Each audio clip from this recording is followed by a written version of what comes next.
आखिर कहाँ गए थे गांधी जी? जो 15 अगस्त का जो जश्न मन रहा था, सभा हो रही थी, प्रार्थना सब जो शपथ ग्रहण समारोह हो रहा था, ऐसे में महात्मा गांधी उस समारोह में शामिल नहीं थे, तो वो आखिर थे कहाँ पर? दरअसल क्या हुआ था कि 16 अगस्त 1946 से हमारा देश लगभग 12 महीने तक बिल्कुल दंगा, हिंदू मुस्लिम के दंगों में ग्रसित था।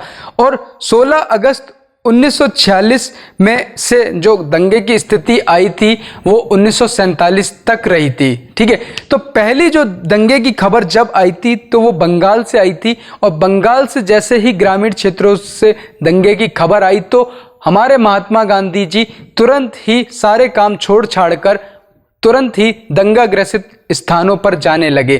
क्यों? क्योंकि उनका मानना था कि ये बहुत ही बुरी स्थिति है जब हमारा देश आज़ाद होने को है, क्योंकि अगर जो आज़ादी अब हमें मिलेगी वो हिंदू मुस्लिम के हिंदू मुस्लिम के खून के द्वारा अगर मिलती है तो उस आज़ादी का कुछ भी फायदा नहीं है। मगर इस आज़ादी को इस दंगे को रोक पाना बहुत ही ज़्यादा मुश्किल था। जो ये 77 साल के जो वृद्ध थे वो ऐसे में इस दंगे को रोकने के लिए निकल पड़े, और लगभग उन्होंने 4 सप्ताहों के अंदर 116 मील की दूरी तय करी थी, जिसमें वो काफ़ी ज़्यादा पैदल चले थे। और इन्होंने पथरीले रास्ते, नाले, नदियाँ सब पार करते हुए गए थे। ठीक है, सबसे पहले वे बंगाल में गए।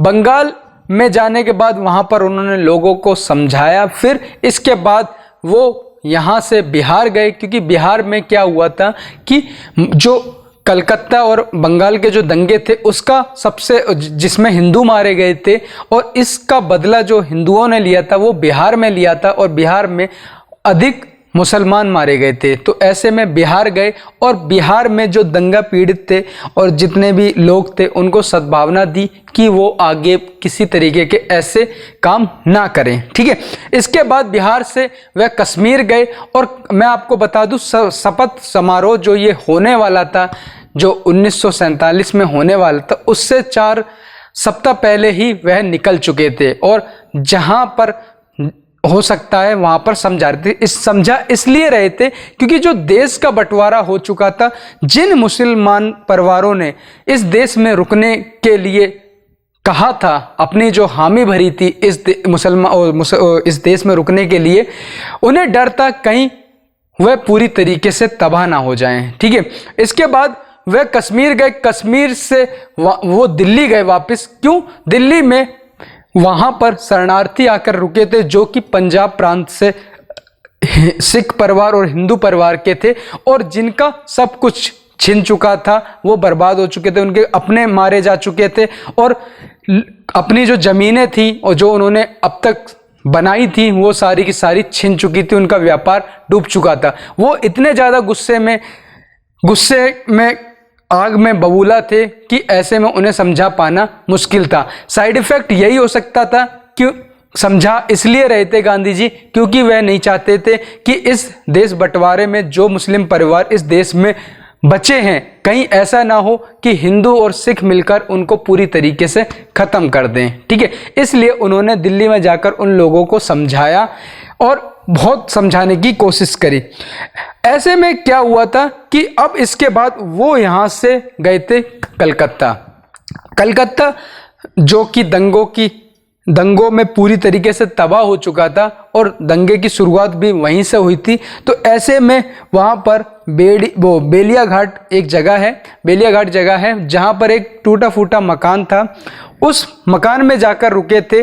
ये 14 अगस्त के जो आज़ादी मिल रही थी 15 अगस्त से, उससे 4 दिन पहले की बात है। वहाँ जाकर रुके थे, और वहाँ वो पूरा का पूरा जो क्षेत्र था वो मुस्लिम बहुल्य क्षेत्र था, वहाँ पर मुस्लिम लोग ज़्यादा थे। तो ऐसे में उन्होंने वहीं रुकना उचित समझा, और वो चारों ओर से खुला हुआ मकान था। ठीक है, अब इसके बाद क्या हुआ था कि यहाँ पर रुके और उन्होंने लोगों को समझाने की कोशिश करी। ठीक है, मगर उन्होंने फिर वहाँ पर उन्होंने भी डिसाइड किया था कि मैं अपना उपवास रखूँगा 15 अगस्त के मौके पर। कोई जश्न नहीं मनाऊंगा, किसी तरीके की कोई भी ऐसी चीज नहीं करूंगा, ठीक है।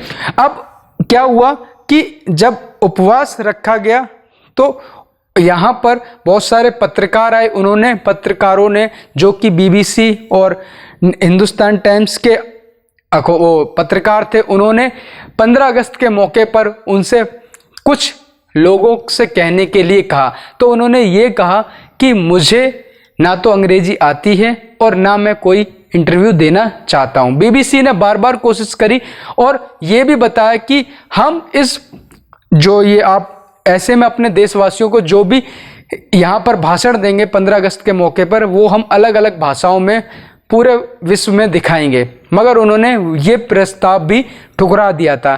क्यों ठुकरा दिया था? क्योंकि वो पूरी तरीके से बिल्कुल भी जश्न नहीं मनाना चाहते थे और वो जो दंगे की स्थिति थी उससे बहुत ज़्यादा क्षुब्ध थे। उन्होंने एक बात कही थी पत्रकारों से कि मैं अंदर से पूरी तरीके से खाली हो चुका हूँ, ठीक है। और अगर इस बात का अगर मायना लगाया जाए तो बहुत बड़ी बात है, ठीक है।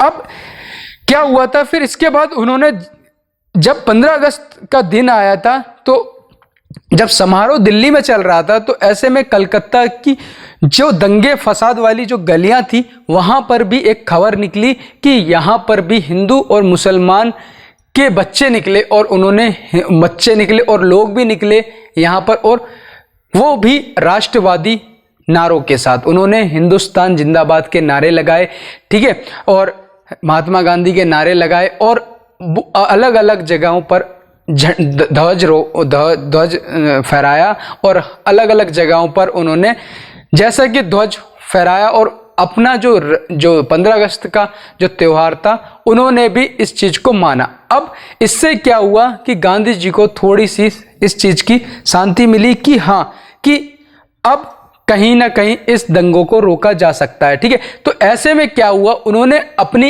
एक प्रार्थना सभा करने का निर्णय लिया। उन्होंने सोचा कि मैं आम लोगों से, आम जन से मिलकर उन्हें एक भाषण दूंगा, एक अपने विचार रखूंगा वहां पर। मगर वो ना तो किसी बीबीसी चैनल या फिर ना ही हिंदुस्तान टाइम या अदर मीडिया के द्वारा नहीं, अपनी खुद की एक सभा कर, ठीक है। वहां पर एक रामजन बाग करके एक स्थान था बेलिया घाट में। तो बेलिया घाट में वो जगह डिसाइड करी गई और वहां पर आम लोगों को बता दिया गया कि यहाँ पर महात्मा गांधी जी भाषण देंगे, ठीक है। तो ऐसे में वहां पर लगभग 30,000 के करीब लोग आए महात्मा गांधी जी को सुनने के लिए। बहुत संख्या में लोग आए और वहां पर उनका भाषण स्टार्ट हुआ। गांधी जी ने वहां पर अपने विचार ये रखे कि हम हिंदू मुस्लिम के द्वारा ये आज़ादी लड़ी है, ठीक है, और ये आज़ादी मिली है, ठीक है। और जिस हिसाब से मैंने ये आज़ादी सोची थी कि हमें इस तरीके से मिलेगी, ये मैंने कभी नहीं सोचा था कि यहाँ पर हिंदू मुस्लिम के दंगे हो जाएंगे। हमें इस आज़ादी को अपनाना है और हिंदू मुस्लिम के दंगे जो हैं वो नहीं करने। इस तरीके से काफ़ी लंबा भाषण दिया था गांधी जी ने और अपना उपवास खोला था। इस तरीके से 15 अगस्त का जो जश्न था उसमें गांधी जी शामिल ना होकर अपने इस उपवास के द्वारा उन्होंने कलकत्ता में अपना बेलिया घाट में अपनी एक स्पीच दी थी और अपने एक विचार रखे थे, ठीक है। ये थे महात्मा गांधी जी जो जश्न में शामिल ना होकर यहाँ पर थे, ठीक है। अच्छा, अब अगली वीडियो में मैं नए टॉपिक पर बात करूंगा, ठीक है। वीडियो बहुत इंटरेस्टेड होने वाली है ये पैकेज, ठीक है। तो इसे एक एक करके देखिए, ठीक है। मैंने एक एक पॉइंट्स पर एक एक चीज पर मैं बारीकी से वीडियो बना रहा हूं जिससे आपको समझ में आ सके, ठीक है। टेक केयर, बने रहिए और इसी तरीके से देखते रहिए हमारी वीडियो।